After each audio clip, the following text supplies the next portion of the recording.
Hi guys, Abel here. In this episode, I once again bring along one of the biggest brains of the fitness industry. It's always nice to talk to people who are right at the source of information we are feeding on. These guys really don't care about catchy headlines, trends, and hot selling points. They care about the data, and they are graciously presenting it to us in its most unsexy but yet most beautiful simplicity. Did that sentence make any sense? Well, bottom line, my guest today is someone very smart, someone whose information is always heavily evidence and science-based, and is someone who you will learn a lot from. Ladies and gentlemen, I'm presenting to you James Krieger on today's episode. He has a master's degree in nutrition, is a former research director, and now is a published researcher with several papers underneath his belt in the realms of weight loss and nutrition. He's the founder of Weightology.net, a greatly informative blog on which you can learn about all kinds of nutrition and fitness-related concepts, and according to him, his primary research interest is insulin and carbohydrates, which is good because there's more than enough informational shitstorm out there regarding these topics. So what did we talk about? Well, we discussed in depth the scientific research regarding artificial sweeteners. So, is it safe to consume aspartame or sucralose containing products such as diet sodas? And if so, how much is too much? There seems to be so many cited research out there showing how bad they are. So, what's the deal with those? Well, we will find out. And the second topic, what's the deal with body fat testing methods like DEXA or BODPOD or underwater weighing? I mean, those are what we commonly think of as the gold standard, but I mean, there are pretty weird YouTube videos out there with completely shredded people getting pretty high body fat percentages. So how accurate are these devices? Luckily, we will find it out as well. Again, as always, watch out for the timestamps in the description, as well as for all the resources that are mentioned in this interview. I hope you enjoy it, and without further ado, let's get some wisdom from James Krieger. As we all know, the general message of the fitness industry is that anything that is remotely pleasurable can only be terrible for you, and everything that sucks is good for you. So in that line of thinking, artificial sweeteners can only be terrible for you because they taste good. So from a 10,000 feet view first, what's the general verdict on artificial sweeteners? There's nothing wrong with them. I mean, there's pretty much no adverse effects for the vast majority of people. There's no reason to avoid them. They don't cause cancer. They don't do all these other things that if you do Google searches, you find all these supposedly bad things that they do. That there's no truth to any of that. They're actually a very effective tool for people for especially people that are interested in losing weight and things like that. There's lots of data out there that show that they are very helpful in people achieving their weight and fat loss goals. So I consume artificial sweeteners all the time on a daily basis. Wayne Norton had a funny joke one time that he put online quite a while ago, and he joked that he had like a combination of aspartame and like some other artificial ingredients, and he jokes, he goes, "Man, I'm surprised I haven't spontaneously combusted," or something like that. But it's just ridiculous the information that people put out there on artificial sweeteners that they're like, they're like one of the worst things out there, and they're not. They're actually extremely beneficial, and like I said, I consume them on a daily basis, and I will continue to consume them on a daily basis. And I'm a person who's very concerned about my health, so it's not like I'm throwing caution to the wind. Like, I'm just very familiar with the scientific data on all of it, and there's really nothing wrong with any of it. So. Okay, so right now I imagine a lot of people listening to this are hugely relieved, and I am one of them. But on the other hand, there will be a lot of people who say that, well, okay, this James guy seems like a very smart guy, but there are other very smart people on the internet who claim the exact opposite, and they will tell you that artificial sweeteners are terrible for you. And not only that, but seemingly they actually cite a lot of studies when they say this. So what is the problem with the studies that claim that artificial sweeteners are problematic? Well, the problem is with the studies that they're citing. So, for example, sometimes they'll cite, there's a few studies out there that are basically just observational studies that show correlations between artificial sweetener intake and obesity and weight gain. And so then people will take that data and say, oh, look, see, if you consume artificial sweeteners, it's going to make you gain weight. And that's actually not true, because if you look at the controlled studies, the randomized controlled trials, it's actually the opposite. So, the problem with observational research is it cannot establish cause and effect. And they only show associations. And really the reason you see those associations, that sometimes you see the association between artificial sweetener intake and obesity, is because usually obese people are interested in trying to lose weight, so they may consume a lot more artificially sweetened products just because they're interested in trying to lose weight. But it's not the artificial sweeteners causing their obesity or causing their weight gain. It's just like, ice cream intake goes up in the summer and drowning incidence goes up in the summer, but that doesn't mean eating ice cream is going to cause you to drown. It's an association, but it's not a causal association. It's the same thing with artificial sweeteners and obesity. So that's some of the research that people have cited. There's been one or two studies that have looked at gut bacteria. There's one study on sucralose that supposedly showed an adverse effect on gut bacteria, but there were a lot of flaws in the study, and there's no evidence that any of the small alterations in gut bacteria that they saw would actually have any harmful impact at all. Again, the best studies are your randomized controlled trials. There's plenty of studies on both rodents and humans, and they really show no adverse effects. I will say one more study set of studies that people have cited. These were some studies out of Italy, out of the Ramazzini Institute, that supposedly showed aspartame causes cancer and sucralose causes cancer and things. And all of those studies have been completely debunked by all the major scientific organizations, because the studies were highly flawed. Their procedures were highly flawed. Their research has not been replicated by other independent researchers.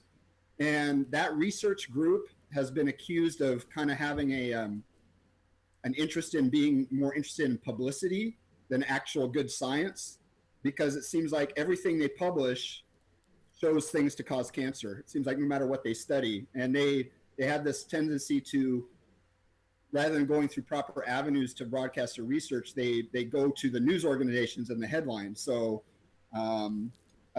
particularly Seralini is the name of the head author in a number of these papers. And actually some major scientific organizations have actually asked the Ramazzini Institute for their data so that they can verify these results, and the Ramazzini Institute won't even give up their data, won't show their data. So those studies really are pretty much, I consider, total bunk based on all those reasons.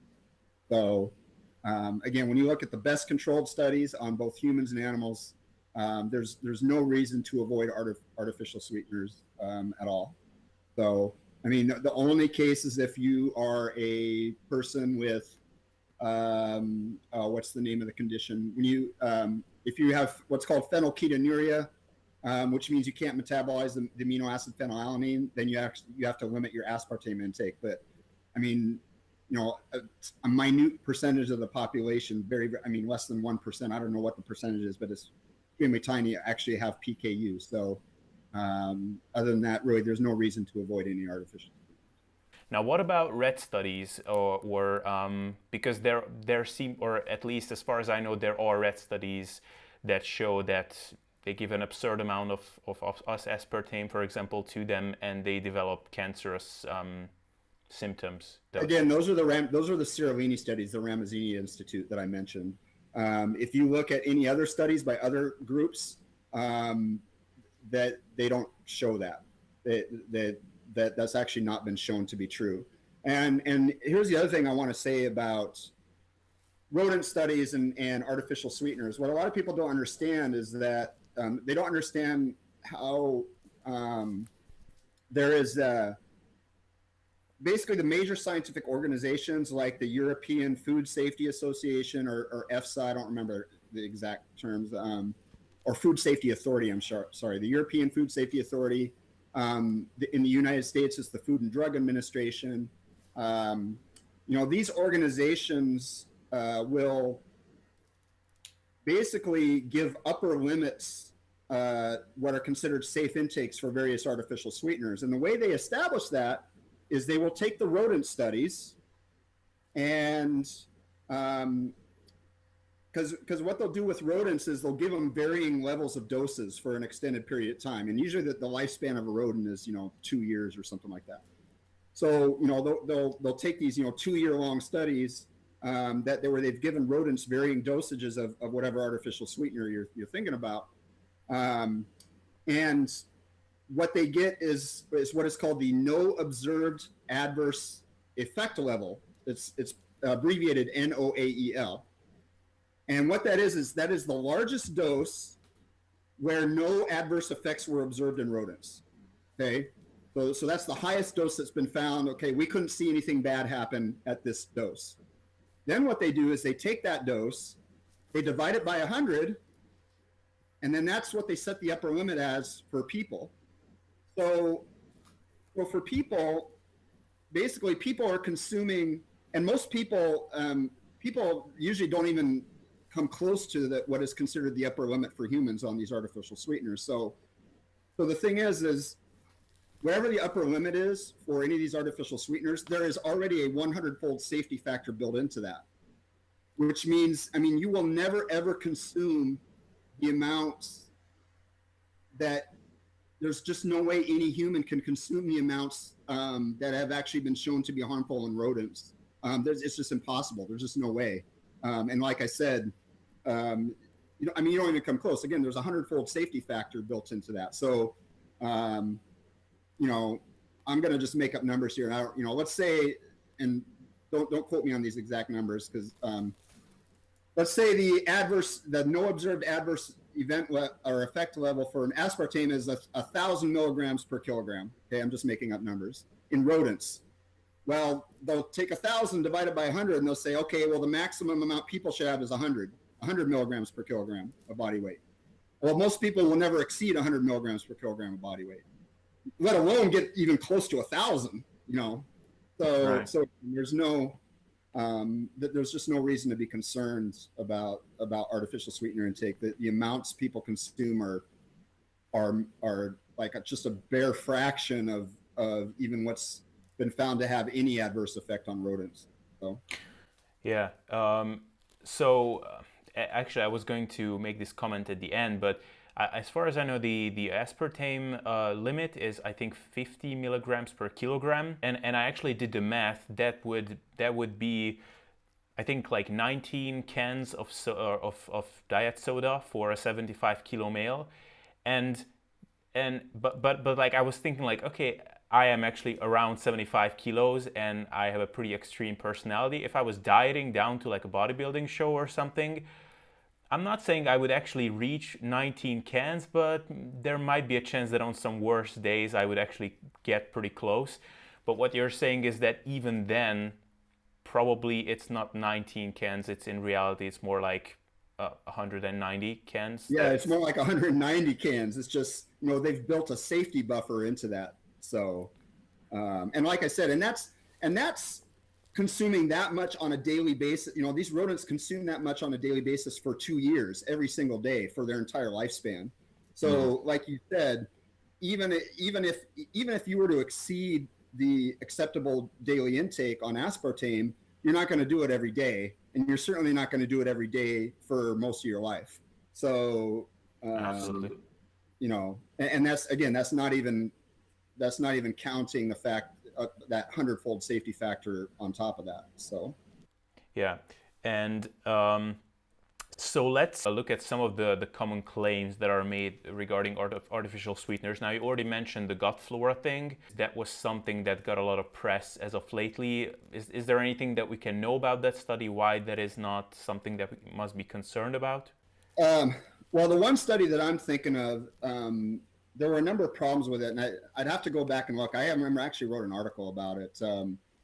There were inconsistencies in the data. There were, again, I'd have to go back and look. I don't remember the exact details of the study, but basically, I just remember looking at it and said, basically, I was like, why are people making a big deal out of this study? Because it wasn't anything that really could be shown to be of any concern. So, yeah, I simply just don't see any evidence that any impacts on gut flora are really going to be detrimental from the data that I've seen. So. Okay, and there were two studies that sort of caught my eye, and one of them, I think they were obese but non-diabetic men who consumed, I think a liquid with sucralose or aspartame, I kind of forgot, and they were shown to have worse blood glucose control afterwards. Now, I guess the question is it conceivable by any measure that people who actually have problems with pre-diabetes or diabetes might actually be concerned about artificial sweeteners? Personally, I say no, and the reason I vaguely recall the study you've talked about, but I'd have to go back and look at it. But the reason is because the reason I have no concern about that is because the main thing that affects glucose control is insulin resistance, right? And if you're obese, the biggest thing that's going to help you is to lose weight. And there's, again, a lot of randomized controlled trials that show artificial sweeteners help people lose weight, which in the long run is actually going to help your blood glucose control. That's why any acute study that looks at, a small change in blood glucose control after, one meal or after one drink, to me, it's just not relevant because, number one, the applicability of that is not, I'm not sure the applicability of that in a real life situation. And number two, again, you have to weigh that against the, if the artificial sweeteners help people reduce their calorie intake and then the people lose weight as a result of that, their blood glucose control is actually going to improve over time. It's not going to get worse. So, that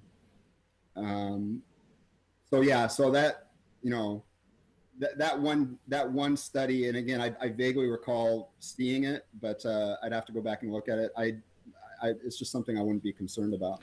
And regarding that, another claim was something like when you co-ingest glucose with artificial sweeteners preceding that glucose load, because your body has sweet receptors all over it, it could actually increase your insulin response because your body is anticipating something sweet. I guess basically the question is, could it be that eating carbs together with artificial sweeteners might increase the insulin output of your body? And secondly, if that is the case, how big of a deal is that? So what you're talking about is there's what's called cephalic first phase insulin response, which is basically, you have taste receptors on your tongue and things like that, and where actually your body will start to release a little bit of insulin in response to the anticipation that you are going to be receiving glucose. And it's been shown that in some studies that is also true if you consume artificial sweeteners. Well, the thing is number one, the response is very small, and number two, there's no evidence that has any physiological consequence at all. I mean, it's not. Again, I've done a lot of presentations on insulin, and people need to just forget about insulin responses to meals. It doesn't matter. There's that's a whole another ball game there. And if anything, sometimes a cephalic phase insulin response is actually a good thing. And there's one drug out there called exenatide, and like the trade name is Byetta. One thing about people with type 2 diabetes is they actually lack a first phase insulin response. And Byetta has been found to actually restore that response in people with type 2 diabetes. And so basically it's a drug that actually enhances insulin secretion, and it actually causes weight loss on top of that. So there's really no, again, artificial sweeteners may cause a small increase in insulin, when you consume them, but again, there's no evidence that it's not relevant. It's not going to have any really true physiological impact on you. So.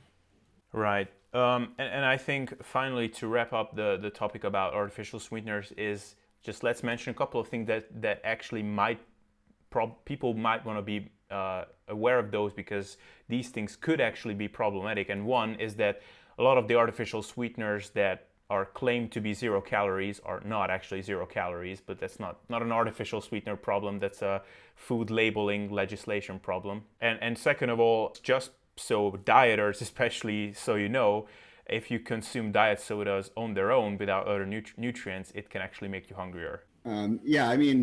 If you consume some diet sodas alone, maybe. I mean, it's going to vary person to person. To me, artificial sweeteners are a tool. They're a very important tool that people can use to help them in their fat loss and weight loss goals. And I don't think I have anything else to add to that. Okay, fantastic. So general conclusion, so people, if you drink real soda instead of diet soda because it tastes better, then good for you. If you drink it because you think it's healthier, then just shut up and get on with your life. So, okay, so James, let's get on to the second topic here that I definitely want to get your take on, because it's another hot topic, or although a little bit less, I guess, emotional, but it's body fat testing. So that's something you wrote a great series about. It's a fantastic article series. I will link to it in the show notes. Again, what's the 10,000-foot view general verdict on body fat testing accuracy? It's not very accurate, even the best methods. I mean, that's what I want to sum up for people. Like, if you have your body fat tested, whatever the method, and it says it's, 10%, there is a certain error rate in that 10%. That 10% is just an estimate. The only way that you can actually measure your body fat is if I were to kill you and cut off all your fat and weigh it on a scale. And obviously, we can't do that. So we are left with tools to try to predict what your body fat is based on other things that we can measure. And so that's where all these different testing methods come into play. They're all measuring something that is associated with your body fat levels, and then saying, okay, well, based on this measurement, we think your body fat percentage is about this number, right? But it's an estimate, right? I mean, it's like when the weatherman says, oh, you've got a 70% chance of rain tomorrow. He can't say for sure whether it's going to rain or not. He just can give you a certain probability of what it might be to rain, that it's going to rain. And the same thing with these body fat percentages. It's just an estimate. And it's basically just a ballpark guess, really, or you could call it an educated guess on what your body fat percentage is. Now, some techniques make better educated guesses than others do, but they're all educated guesses. Even the ones that people think are the best, like dual energy X-ray absorptiometry or DEXA, that's still an educated guess. It's, and there's even problems with DEXA. So, people should not get hung up on the number, on the body fat percentage number, when it comes to fat loss. And especially with things like bioelectrical impedance, or BIA, which is one of the worst techniques, I would say. So that's kind of a nutshell. I just want people to remember it's an estimate. It's a very rough estimate, and just don't get too hung up on the number that you see whatever technique you've been tested with. So you mentioned DEXA, and I guess that's the one that everybody kind of commonly refers to as like the gold standard. The thing, it's not the gold standard, actually. Yeah, I mean, a lot of people think it is, but it's not. I mean the true gold standard, what we would call the gold standard is what is called a 4-compartment model, and that's where you actually have to be tested. You're only going to see this in certain research studies, and what basically they have to do is they have to they get your body density, usually with like hydrostatic weighing. They get your body density, but then they use something called deuterium dilution to get your body water levels. Then they'll use DEXA to get your bone density. So they use all these techniques because what you're trying to do is split your body into basically four components. That's why it's called a 4-component model. You're trying to split it into body water, protein mass, fat mass, and then the non-protein or like the bone mass. I think I can't remember exactly the components, but that's why it's called a 4-component model. But again, you can only do that in research studies because it's very expensive to do. So every other technique, DEXA, hydrostatic weighing, everything else is compared to that 4-component model. And that article series that I wrote, basically, I looked at the studies that actually compared the various techniques to a 4-component model. And so that's the thing. It's like, the thing with DEXA is what a lot of people don't realize. A lot of people know that like BIA is affected by body water and things like that, shifts in body water. But a lot of people don't realize is that all the body comp techniques are affected by changes in body water. Even DEXA is. In fact, if you glycogen deplete, let's say you go on a very low carb diet and do a bunch of exercise to deplete your muscle glycogen,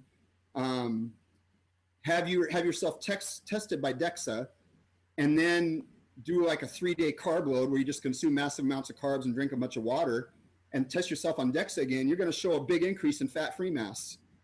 But that's just a big increase in body water is all it is. So what people don't realize is that all the body comp methods are affected by changes in body water. So yeah. So for example, I mean, I guess BODPOD and underwater weighing and DEXA are what's commonly available for people and what are somewhat considered scientifically reliable. But what you're saying is that it's essentially like weathermen looking at certain factors and based on that predicting what's the most likely outcome, but it's still a prediction. Exactly. Yeah. And that's the thing. It's like, and so here's the thing with weathermen, the weathermen are making certain assumptions, right? There's certain assumptions that they're making when they're making these predictions. Well, it's the same thing with the body testing your body composition. Every method is based on certain assumptions that actually a lot of times don't hold true. So, I'll use underwater weighing or hydrostatic weighing as an example. Hydrostatic weighing assumes that your fat-free mass has a certain amount of water in it, that has a certain hydration level. Well, it's been found that as you lose weight or gain weight, that number actually changes. So you're changing the assumption that the hydrostatic weighing is based off of, and which then affects the outcomes of the hydrostatic weighing and affects the prediction, the accuracy of the prediction. So, so again, that's why, even things like hydrostatic weighing and things like that, they're just predictions, and there can be, significant errors with them at times, especially for people that are losing or gaining weight, because some of the things that the assumptions are based off of are changing as you lose or gain weight. Okay, so let's see, get a hypothetical situation. So some bro goes and gets DEXA and gets him at 10% body fat, and he wants to commit suicide because he was hoping for 9. But like, what's the range in between that actual number could be? Well, it's pretty big on an individual level. For individuals, for any one person, a DEXA scan can have anywhere from a 3 to 5% variation in error rate. So that bodybuilder who was 10%, he could be as low as 5 or as high as 15. I mean, now in most people, it's probably not going to be that big of a range, but still, it's still going to be around probably plus or minus 3. So if that bodybuilder is 10, he may be as low as 7, and he may be as high as 13. So we're talking pretty big error ranges, even for the better techniques. And don't even get me started on BIA. I mean, there are some studies that show, plus or minus 8%. I mean, well, if you test yourself on BIA and it says that you're let's say 15%, well, you could be as low as 7 or as high as 22. So it's a pretty big error rate. So people need to keep that in mind. Yeah, and I guess this explains these YouTube videos that people go there and they look like a shredded 6% bodybuilder and they get 12% or something. It's just so just as an example, I mean, I've seen a picture of you just before or just around your show that you did. Yeah. And I believe you did get tested. What kind of testing method was that? I did about 6 weeks out. I had DEXA, but then basically like 4 days out of the show, I had hydrostatic weighing done. So, and that hydrostatic weighing had me in the single digits. It was like it got me at 8.9% or something like that. So, but again, again, that's just a rough estimate. So, and would you say it was? I mean, I saw your picture. It was probably roughly accurate, but again, it was. Yeah. I mean, it's roughly. I mean, obviously, I was show and stage ready. I mean, and I was at the level that most men's physique competitors, when you test them in a competition, they're going to be the high single digits, approximately. Now for competitive bodybuilding, it's going to be a little bit lower than that. I wasn't lean enough for bodybuilding show, but I'm not really big enough to be competing in bodybuilding either. So. Yeah, so I guess general verdict is don't like spend your money on Walden Farms peanut butter or something more valuable, but in terms of, because individual measurements will be pretty inaccurate, but in terms of being consistently accurate or inaccurate, what kind of testing methodology would you recommend to people? Oh, that's tough, because even with tracking changes over time, it can be difficult because they're, like I said, the error, changes in hydration as you change your body composition can actually affect the accuracy of the method. So usually this is what I recommend to people. Whatever technique you use,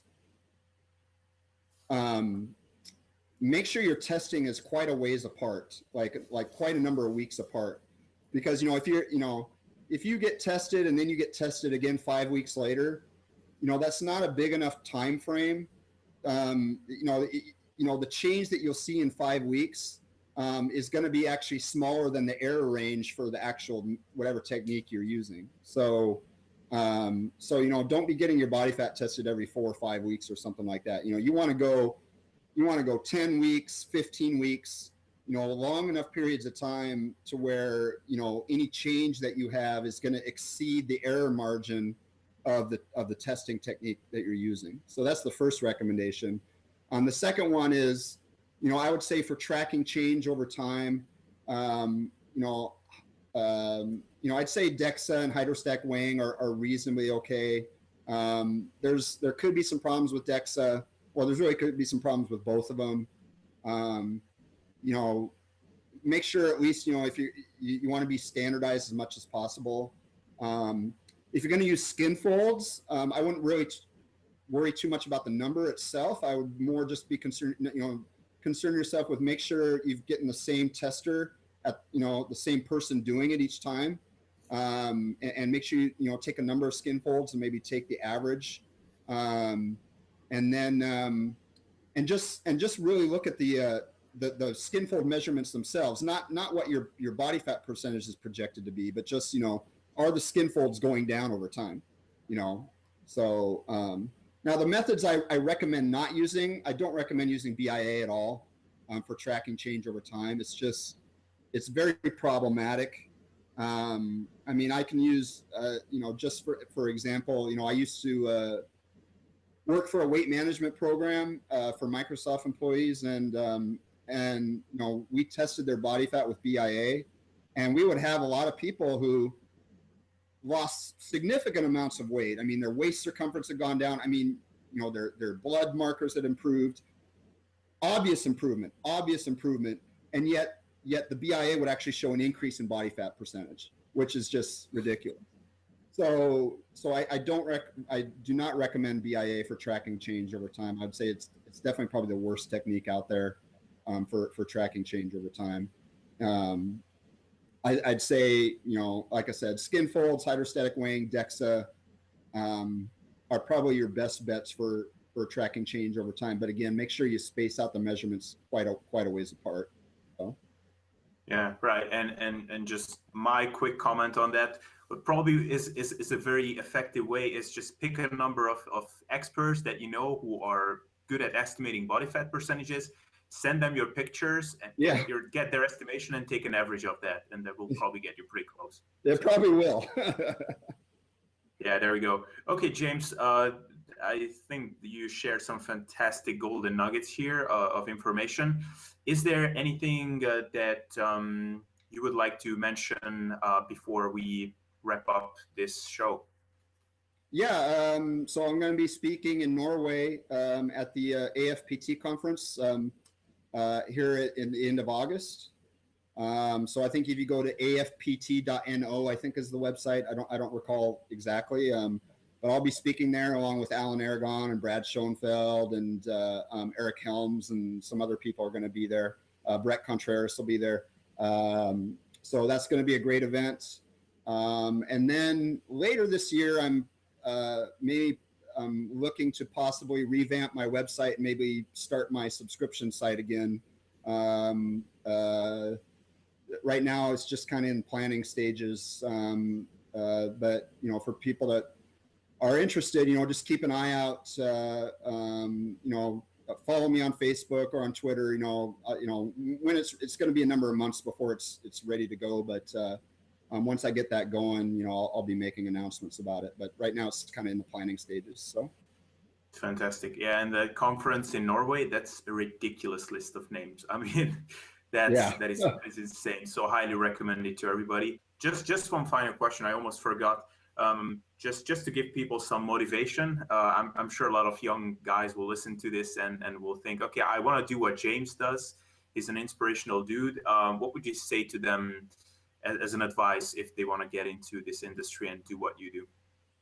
I would say, you know, just try to learn as much as you can. I mean, not just following guys like Alan Aragon and Brett Contreras and Brad Schoenfeld and those guys, you know, not only following these guys, but really try to learn how to read research if you can. And if you have the chance to get a formal education in this area, then it's then even better, because it gives you the tools to actually maybe evaluate the information that's out there, versus if you don't have those tools. So, you know, you just, you know, you work hard at it, try to establish a niche for yourself, and you'll eventually get to where you want to be. So.